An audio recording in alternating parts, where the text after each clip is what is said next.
Now, before I completely debunk him, let's talk about something called the Dunning-Kruger effect. So what is it? Well, this happens when someone who isn't especially knowledgeable in an area overestimates how much they know or how good they are at an activity, which is what's happening with this comment.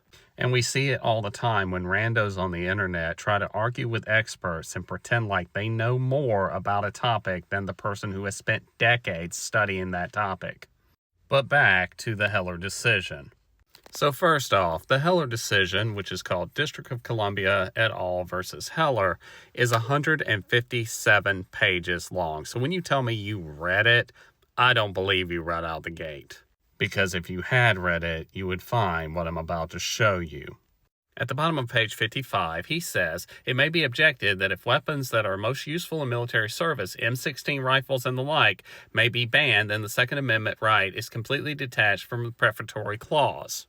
Now, in this paragraph, he makes the argument that people may make the claim that if you don't have weapons like the M16, you're not going to be able to stand up to today's militaries, that militia today are not able to compete with the military in the same way that militias of the 18th century could, and to that, he kind of responds, oh, fucking well. And he says that because weapons like the M16 and the AR-15 were not in common use at the time of the founders, which is the argument that he is basing this logic on.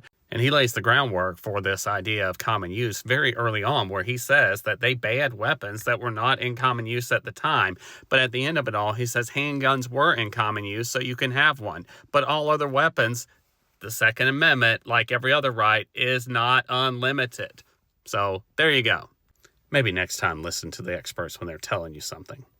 So the only thing I have left to say about your comment is,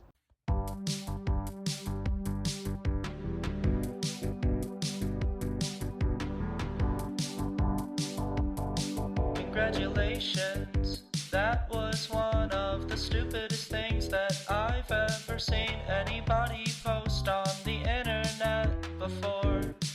You've been struck by a Dowd-Arrow.